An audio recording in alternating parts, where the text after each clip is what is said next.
If you're about to shoot your first match, stop scrolling. This is what you actually need to know. We're going to talk about Practiscore, what you need to bring, and what to expect. Let's get to it.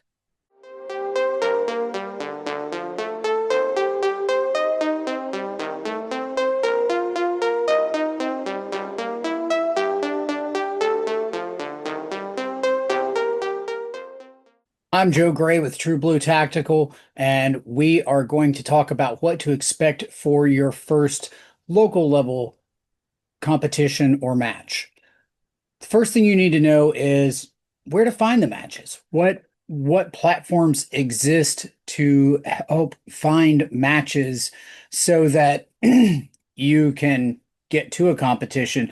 Some you may actually be able to pay for in advance.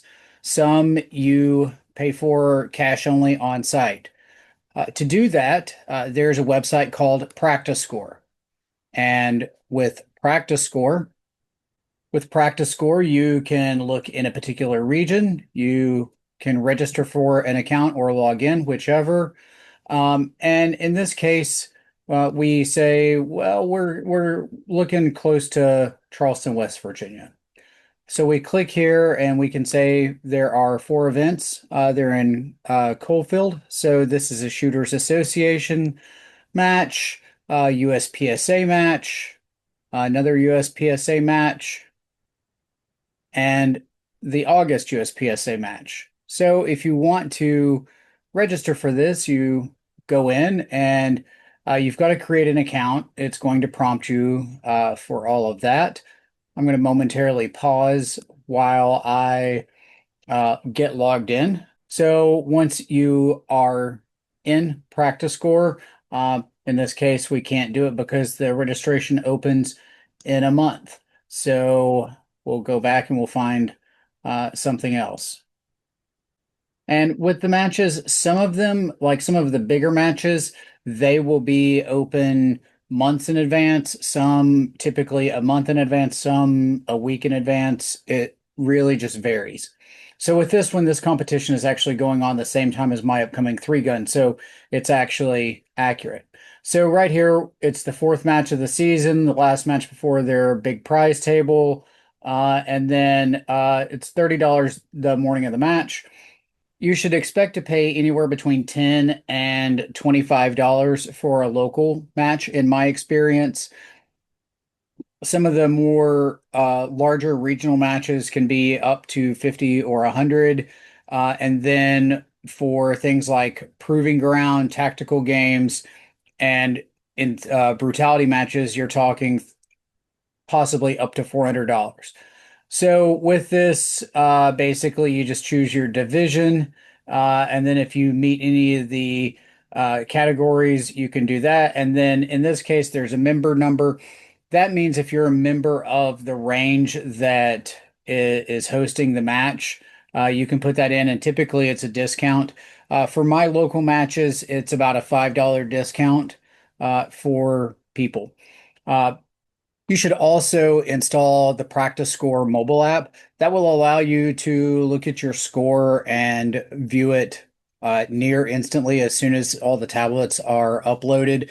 That's where the results will come out. For local matches, there really typically tends to not be a prize to winning. And with that being said, from a mentality perspective, the only person that you should be seeking to compete with is really yourself. But, it's fun to see how you stack against other people as well. With squad selection, that's something you'll deal with on Practiscore. In the squad selection thing, if you don't know anybody, then just take a look at it and pick an open squad. If you have friends, then you all can try to get on the same squad and what have you as well. Know that each type of match has different rule sets. So you want to take a look at IDPA rules, USPSA rules. With 3-gun, it could be UML or PCSL rules. Then you also have cowboy action shooting, you have steel challenge, you have a variety of different competition formats, and they're all a little bit different. But at the end of the day, the fundamental is who is the most accurate and the fastest. So what do you need to bring that's not gear? Well, right now where I live, we've got a heat index of about 105 degrees. We've got a heat advisory here until 8 p.m. So I definitely need to bring hydration. I typically have an energy drink on the way there, and I drink another in the beginning parts of the stage, and then I shift and typically finish uh, typically two Gatorades, but I'm probably going to bring a small cooler on Saturday with some Gatorade, but also water, just regular water as well. In addition to Gatorade and water, you might want to bring some snacks, something like trail mix or, beef jerky or a protein bar or something like that. For me, I don't really have much of an appetite during the day, so it's not a problem for me. But, for some people, especially if you've got a medical condition, that's something to consider as well. For some ranges, they don't really have a place to sit, so you might want to bring in your own foldable chair. I have one that's kind of a foldable pedestal that I bring, although more often than not, I don't use it.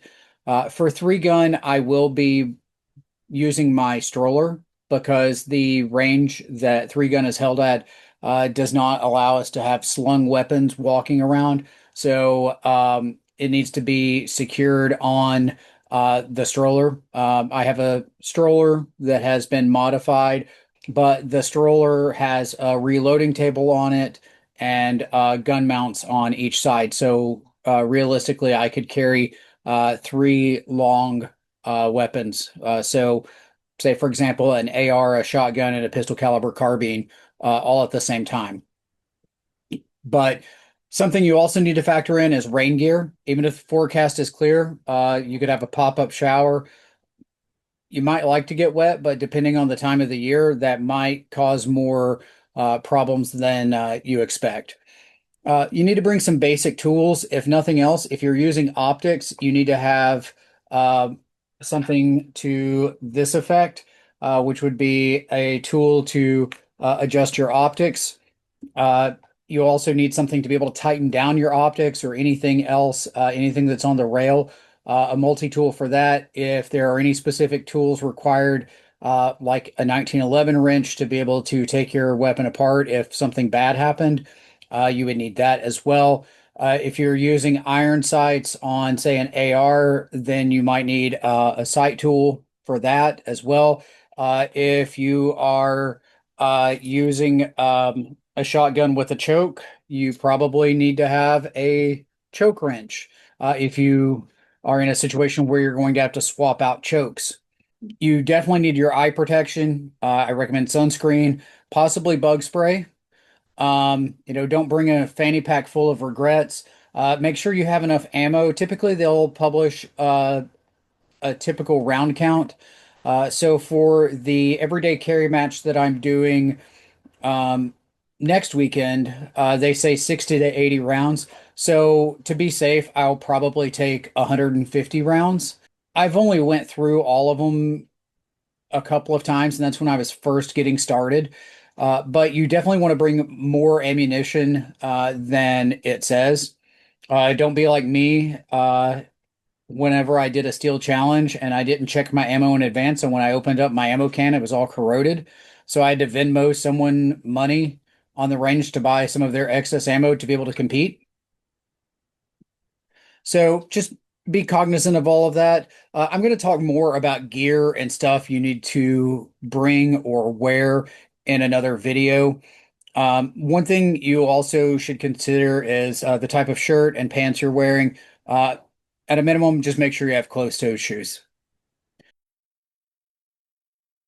Upon arrival, parking, that situation is going to vary from location to location. Check-in will also vary, but largely you show up, you say, I am this person, you pay the money, they tell you what squad you're in, and then there will be a roll call. Um, there will be a safety brief that occurs before anything else. Typically, well, before almost everything else. There'll typically be a new shooters brief as well.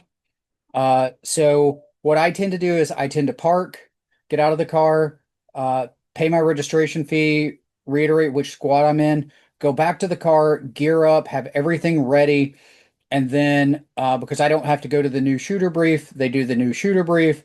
And then we all do the safety brief. And then from there, we go on our way. Every squad goes to a different stage, and then that's where you do the actual stage brief.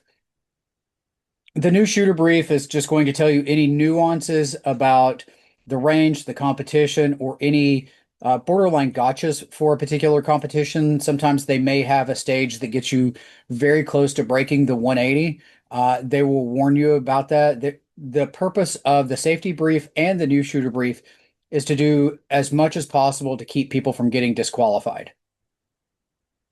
Another question that comes up often is how do squads run? Well, typically people squad up with their friends, with people they like, and what have you. And more often than not, you stand around shooting the breeze with your squad in between times to shoot because the only person that is up there shooting uh, is the person whose turn it is.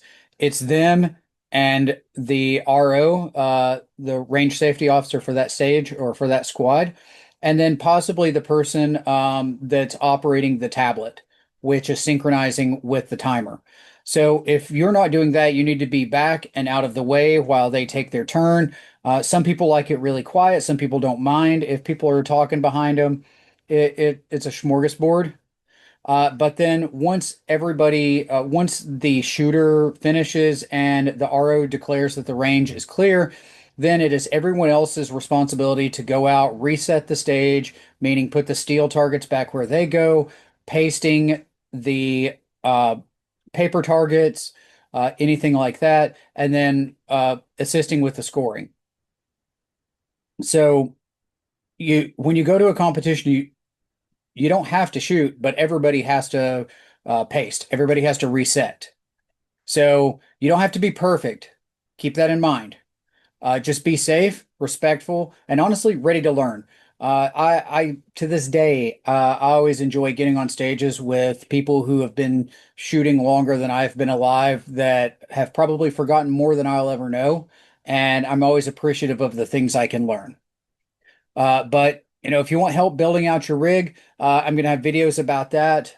This weekend is three gun, and I'm going to be recording some content for people to show what their rigs are.